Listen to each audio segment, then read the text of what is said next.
Aujourd'hui, la hype est à son maximum. Voilà, c'est une vidéo que j'ai envie de faire depuis très longtemps. Pour l'occasion, je me suis carrément mis debout. Voilà, je sais pas quoi vous dire. C'est parti. J'espère que vous allez bien, j'espère que vous êtes en forme. Aujourd'hui, on se retrouve pour une vidéo. Alors là, je l'ai bossé cette vidéo, ok. J'ai bûché, j'ai fait des recherches, j'ai recoupé les sources, ok. J'ai dû bosser mon anglais pour cette vidéo. Aujourd'hui, il y a une marque incontournable dans le streetwear, dans le lifestyle un petit peu, dans le hype beast, et c'est Supreme. Si jamais vous connaissez Internet, vous connaissez Supreme au moins de nom. C'est sûr, de toute façon, on peut pas échapper à Supreme. C'est Supreme qui vient à toi. Pour le coup, j'ai pas de Supreme. J'ai jamais acheté du Supreme. J'ai toujours vu beaucoup de Supreme, notamment sur les jeunes, disons. Hein. Mais effectivement, c'est une marque incontournable. Et je me suis demandé comment ça se fait qu'une marque comme Supreme ait autant de succès alors qu'ils vendent très peu eux-mêmes. Je vais m'expliquer. Ils vendent énormément, ok? Mais attends, je vais m'expliquer. Supreme, c'est une marque qui marche beaucoup au resell. C'est-à-dire que sur tous les sites de revente de vêtements, de chaussures, etc., tu as beaucoup de Supreme. Pourquoi est-ce qu'il y a autant de Supreme? Pourquoi est-ce que tous les jeunes, tous les petits jeunes qui sont dans les lycées, qui veulent un peu être fashion, tout ça, ils veulent absolument du Supreme? Pourquoi? Déjà, Supreme, qu'est-ce que c'est? On va peut-être s'intéresser à la marque. C'est une marque qui a été créée par un certain James Jebbia. Okay, je vous mets sa tête juste ici, là. Donc James, il est né aux États-Unis et quand il était bébé, parce que son père est américain, sa mère est anglaise, ils ont tous déménagé dans le sud de l'Angleterre. C'est d'ailleurs pour ça qu'il y a pas mal de sources qui disent que c'est une marque anglaise, alors qu'en fait non, c'est une marque qui a été fondée en 1994 à New York. Ensuite, bon, c'est pas ce qui nous intéresse, mais voilà, il grandit, ses parents se sont séparés. À partir de 19 ans, il va vivre aux États-Unis. À partir de 19 ans, il déménage à New York. Et en déménageant à New York, c'est là que l'histoire commence. Il habite donc dans un appartement, un petit appartement, et travaille dans un shop, dans un magasin de skateboard. Tu comprends? C'est là que tout se recoupe. Donc il bosse dans son skate shop pour évidemment vivre à New York.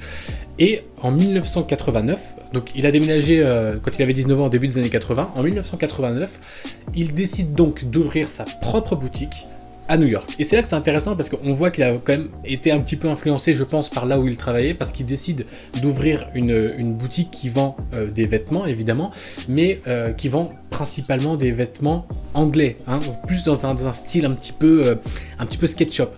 On sent pas ketchup, skate shop. il faudrait que je mette une marque au sol pour éviter de sortir du cadre. Donc en 89, il a créé sa petite marque, et d'ailleurs c'est pour ça aussi, je répète, mais que beaucoup de gens disent que c'est une marque à la base anglaise, puisqu'il faisait des allers-retours entre Londres et New York pour aller acheter des vêtements et les revendre à New York. C'est pour ça que son shop de base en 89 avait beaucoup de marques anglaises, et que voilà, pour les gens, c'était tout simplement le James, il était anglais, il vendait des vêtements anglais, c'est une marque anglaise. Donc ça, c'est pas la création de Supreme, pas encore.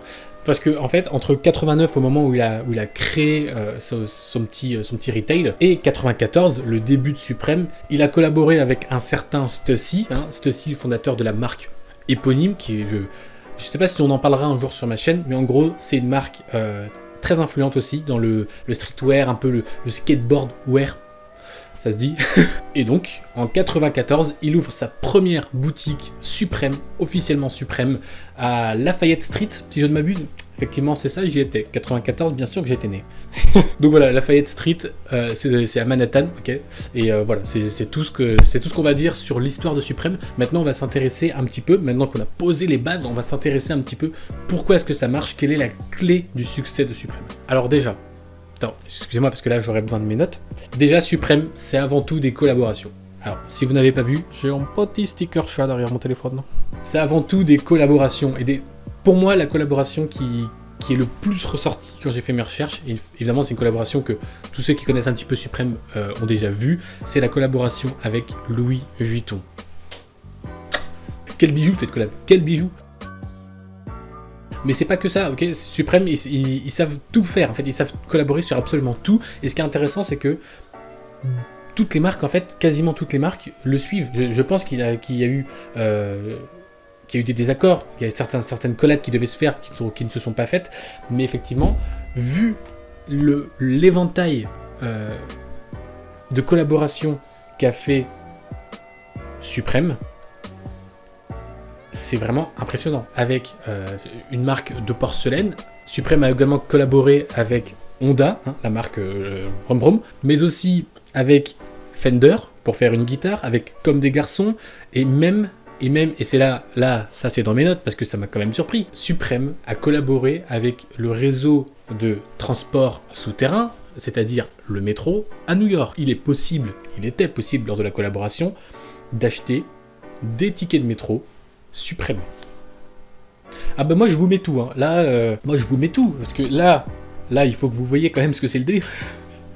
Je suis obligé d'illustrer, sinon vous allez être frustrés. Je peux pas vous citer toutes les collaborations parce qu'il y en a énormément, et toutes ces collaborations ont donné lieu à des produits d'une variété insolite. C'est incroyable. Vous savez qu'il y a des gens, c'est même pas une blague, il y a des gens qui ont décoré, je sais pas si c'était une exposition ou quoi, mais j'avais vu ça, uniquement des objets Suprême.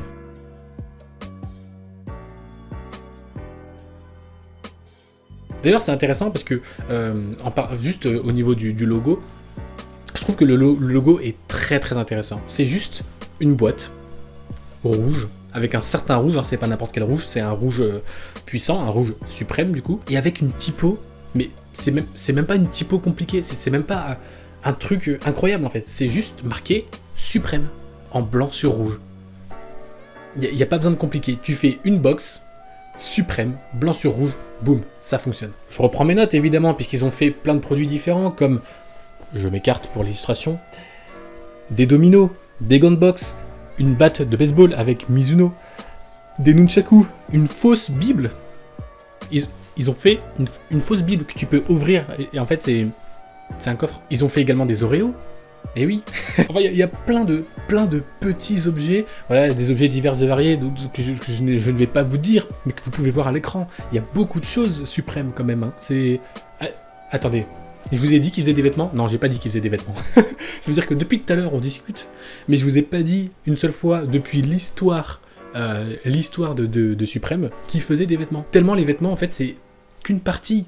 Hein, du phénomène Suprême. Pour moi, là où c'est très très fort, au-delà de faire des collabs et d'être omniprésent sur tous les marchés, pour moi ce qui est fort c'est leurs drops. Voilà, leurs drops c'est incroyable, c'est-à-dire que quand ils sortent des vêtements, ou voilà, parce que souvent dans les collections il y a une partie vêtements, une partie accessoires. Quand ils sortent tous leurs items, ils sortent pas tout d'un coup. C'est-à-dire que ils vont pas arriver, voilà, là à l'heure où je tourne cette vidéo, on est le 2 février. Ils vont pas arriver et se dire, ok, le 2 février, il y a toute la collection qui sort, il y a 50 items, 20 bombers, 15 t-shirts, etc., qui vont sortir. Non, ils font des drops. C'est-à-dire qu'ils ont une quantité limitée qui va sortir qu'une seule fois. À des prix, en vrai de vrai, je trouve pas que ce soit excessif.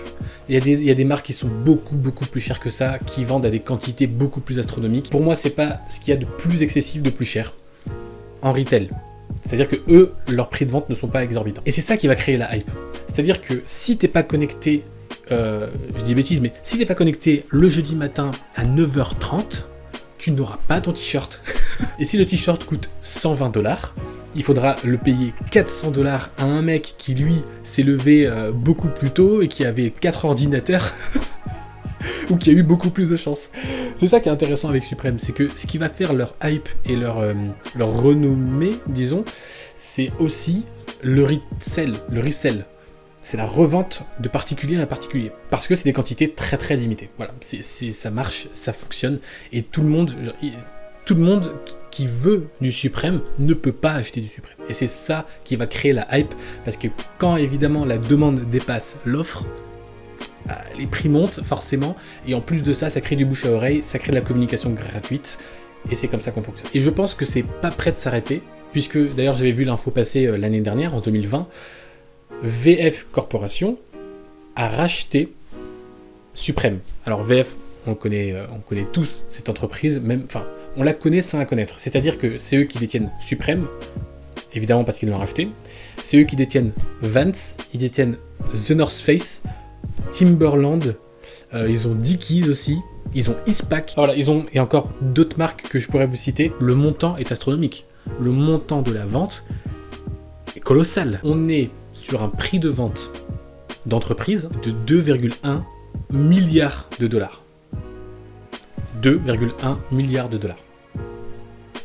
Voilà, après, ça s'est racheté l'année dernière. On n'a pas encore assez de temps écoulé pour savoir si la direction artistique, la ligne éditoriale de Suprême va changer radicalement, ou s'ils vont continuer toujours à faire des drops, à faire beaucoup de collaborations, beaucoup de choses. Mais en tout cas, ce qu'on est sûr, c'est que Suprême est loin d'être fini. Oh, je suis trop cool. Ah, ma lumière!